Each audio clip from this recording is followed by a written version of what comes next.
I'd been to a class. Your husbands have been to all these classes. I've been to a class on tactical communication during in-service training. And the premise of the class was, I want you to understand this is how they train us. The premise of the class was, it doesn't matter what internal attitude you hold toward people, as long as what you say is polite. Yeah, right? So it doesn't matter what I think, as long as what I say is polite.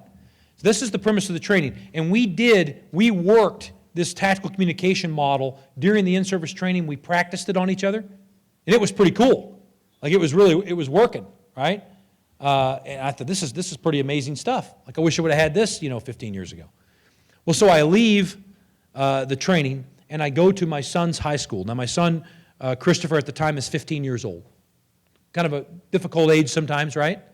And my son Christopher isn't like Brandon and I. Brandon and I are more stoic with our emotions. We don't really show a lot of what we're feeling. We're not really big into talking it out. But my son Christopher, he wears his heart on his sleeve. Like if there's something wrong with this kid, you will know it immediately, within 2 seconds of being around him. And so I pick him up from school, he jumps in the car, and there's something clearly wrong with him. Like you can just tell he's got this whole countenance is just off. And so what do I do as Dad of the Year? I start practicing the tactical communications model that I learned on my son. I start using all of these manipulation tools to try to see what's wrong with him, right? So I'm asking all these open-ended questions. Son, what's bothering you? Nothing, Dad. And he's looking, he's just looking straight ahead, and we're driving my police car, and it's a Crown Victoria. And I remember all the details of this. And so we're driving home, and I'm getting frustrated as we get home because this stuff worked in class. Like, it's not working on the kid. And so I pull into the driveway, I put the car in park, and I kind of turn sideways in the seat a little bit, so I'm facing Chris. He's looking at the airbag, the passenger side airbag. And I say to Chris, son, why won't you tell me what's wrong? And he says, Dad, you wouldn't understand. He doesn't look at me. He looks straight ahead. He says, Dad, you wouldn't understand. And I said, son, what makes you think I wouldn't understand? See what I did there? Open-ended question. At this point, he turns to me in the seat, and he's looking at me, eye to eye. And he has got those tears that are all like just on the verge of falling.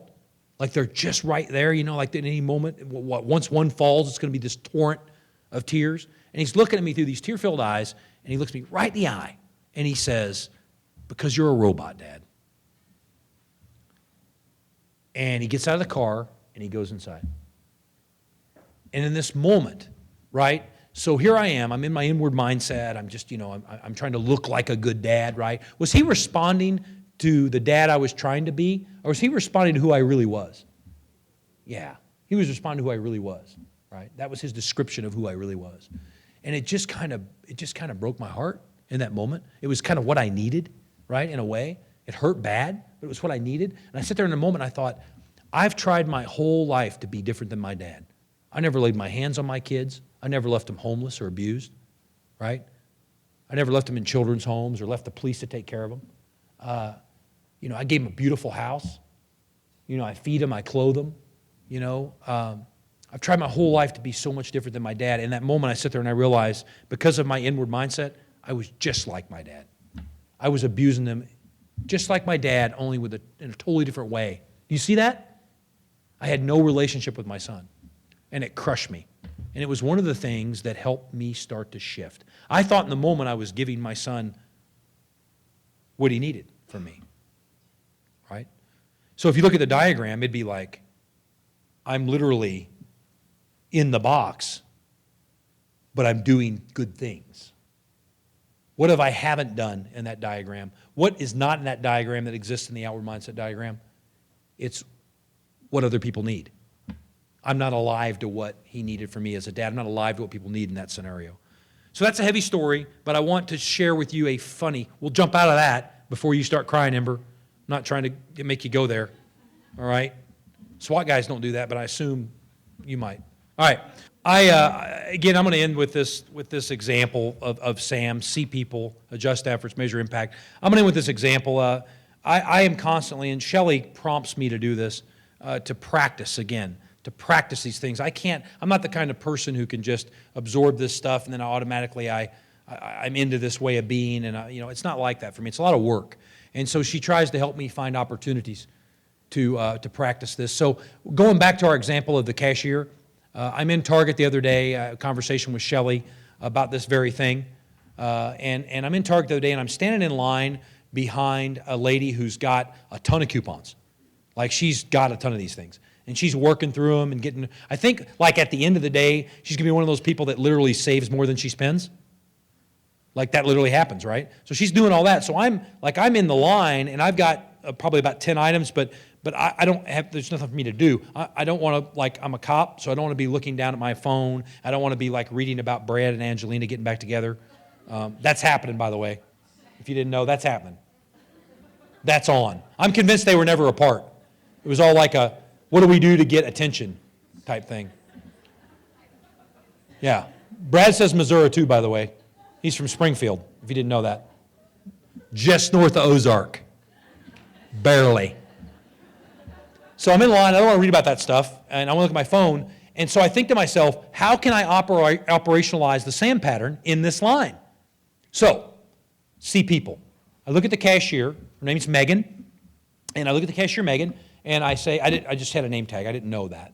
I can't give you any special powers to do that type of thing. So I look at Megan, and I think, okay, see people. What would it be like to be Megan doing what she's doing right now? She's working for probably a little better than minimum wage. She's standing there all day long, on her feet, limited breaks. As we know, as we've talked about, a lot of people go through the line and they don't acknowledge her. They're kind of in their own world. What would that be like? This is the question I ask. And she's all of a sudden, Megan, she becomes real to me. As I got intensely curious about her job and what it would be like to be standing there and be her, she becomes real to me. She becomes a person. And I suddenly start caring differently as I'm seeing her differently. See people, right? Now I'm primed to adjust efforts. I ask myself, what is one thing I can do as I'm standing here in this line to help make Megan's job easier? Well, as I'm watching Megan, she's flipping all of these purchases around looking for what? Barcode. Yeah, barcode. Is that still a thing, what they call them? Barcode? So she's flipping around looking for these barcodes. And so I said, okay. So I take my purchases, and I take all the barcodes, and I line them up, facing up, and I'm just I line my purchases up tactically. But I line all these up, right? And I face them all toward her. And so when it's my time to check out, here come the purchases, and she's got the little gun, little zapper, the technical term, and she starts beeping these things. I mean, we're talking about, it's like butter. We go through this process really quick. So, see people, adjust efforts. Now what do? Measure impact, right? So I just simply asked Megan, can I ask you, when I was standing in line there, I turned all these barcodes up. Does that make your job easier, or does it make it harder? Would you prefer that? And she says to me, you know what, sir? That was a lot easier. Normally I'm flipping things around looking for these. I've only been working here for 3 months, and I'm not quite familiar yet where all the barcodes are. Are they not always different places? Yeah. And she goes, that really did. Now that you mentioned, that made my job a lot easier. Great, Megan. Thanks. So moving forward, I try to be the person who turns the barcodes up. Now look, that is an everyday little tiny example of a way to practice this mindset model. And then what ends up happening is, as it becomes, I become more and more used to it, the training wheels come off. And then I can do it more naturally, more organically, like Shelley does it. I don't have to be thinking about it as much intentionally. So